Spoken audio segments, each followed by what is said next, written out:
안녕하세요. 개인회생 파산 15년 경력, 법률로 마음을 치유하는 법률 테라피스트 김영용 법무사입니다. 이번 시간에는 제가 이것도 유튜브 댓글에 많이 남겨주신 내용 중에 하나이고, 지난주에 상담하면서 한 분이 질문 주셨던 내용이 있습니다. 내가 개인회생을 준비하고 있는데 우리 배우자가 재산이 있어요. 집이 있는데 채무도 또 많으세요. 이런 경우에 재산만 법원에서 반영을 하고 고려를 하느냐, 우리 배우자의 개인적으로 갖고 있는 채무도 고려를 해주느냐, 이렇게 질문을 하시더라고요. 그래서 오늘은 그 배우자의 재산뿐만 아니라 배우자의 채무에 대해서 법원에서 어떻게 적용을 하고 계신지 간단하게 말씀을 드리겠습니다. 첫 번째로, 우리가 개인회생을 신청하실 때 법원에서 배우자 관련 자료들도 많이 요구하세요.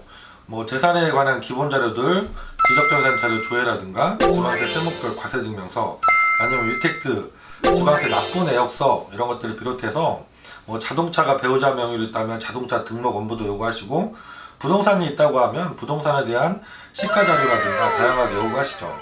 그리고 배우자의 소득 상황도 요구하시게 되는 경우들도 있습니다. 자녀가 있다고 하면 배우자의 소득도 검토를 해야 되기 때문에 배우자의 소득에 관련된 자료들도 많이 요구를 하십니다. 그래서 기본적으로는 국민연금 산정용 가입 내역서, 그리고 건강보험 자격득실 확인서, 이런 자료들을 요구하시고, 구체적으로 재직증명서라든가 근로소득 원천징수 영수증, 이런 것도 요구하고 계시죠.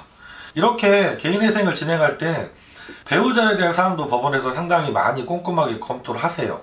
법원에 따라 다르기는 하지만 배우자의 통장거래 내역도 1년, 2년치를 요구하시는 경우들도 요즘에 많이 있습니다.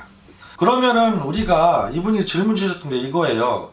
이분 같은 경우가 배우자 명의로 집이 있던 경우거든요. 이 경우에 배우자의 채무는 어디까지 감안을 해주느냐. 예를 들어서 배우자가 갖고 있는 집이 1억 원 정도 시세가 간다고 합시다. 그런데 이분이 은행에서 담보대출로 5천만 원을 받았어요. 그리고 또 추가로 신용대출로 5천만 원을 또 채무를 갖고 계세요. 그러면 어디까지 법원에서는 감안을 해줄까요? 법원에서는 배우자 재산을 산정할 때 담보대출만 거기에서 공제를 해줍니다. 그러니까 이분 같은 경우 사례로 들었던 경우에는 시세가 1억인데 은행에서 담보대출을 5천을 받았다고 하면 5천만 원만 공제를 받아서 재산이 5천만 원이 되시는 거죠. 그러면 신청하시는 채무자 본인의 재산으로는 그 중에 2분의 1이 잡히시니까 2,500만 원이 잡히시는 겁니다. 그랬더니 이분이 이제 억울하다고 하시는 거죠. 그럴만도 합니다. 우리 배우자가 담보대출만 있는 것이 아니라 그 이외에 카드값도 있고 은행에서 신용대출도 있어서 사실은 재산이 1억이 있긴 하지만 빚이 그거보다 훨씬 많은 상황인데 왜 담보대출 5천만 빼주느냐, 이렇게 당연히 생각할 수 있습니다. 하지만 실무에서는 그렇게 실제로 적용을 하고 있으니까요.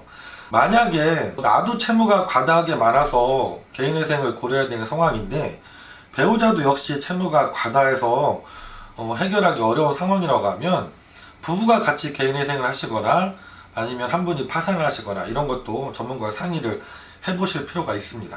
그리고 가끔 이런 질문을 주시는 분들이 있어요. 두 번째로, 내가 개인회생을 하려고 아니면 파산을 하려고 지금 준비 중인데 우리 배우자도 내가 사업을 하다가 어려워지니까 생활비를 쓴다고 카드를 많이 사용해서 빚이 많이 늘어나 있는데 내가 지금도 대출이 좀 나오는데 그 대출을 받아서 우리 배우자 카드값을 메꿔줘도 되느냐, 이런 질문들도 가끔 주시거든요. 하지만 이것은 안 됩니다. 왜냐하면 개인회생을 예를 들어보면 내가 최근에 대출을 받았다고 하면 대출금이 어디에 쓰이는지 그 사용처를 다 따지시잖아요. 이때 내가 친인척들, 배우자는 말할 것도 없죠. 부모나 형제들한테 지급됐던 돈들은 전부 다 청산가치에 반영을 하라고 하십니다. 이것은 기존 대출을 상환하거나 내가 정상적으로 생활비를 쓴 거하고는 다르게 판단을 하시기 때문에, 내가 배우자도 빚이 많은데 내가 어차피 개인회생을 할 거니까 대출을 추가로 받아서 우리 배우자 빚을 정리해주고 나 혼자서 개인회생을 하면 정리가 되겠지, 이렇게 생각을 하시면 안 될 것 같습니다.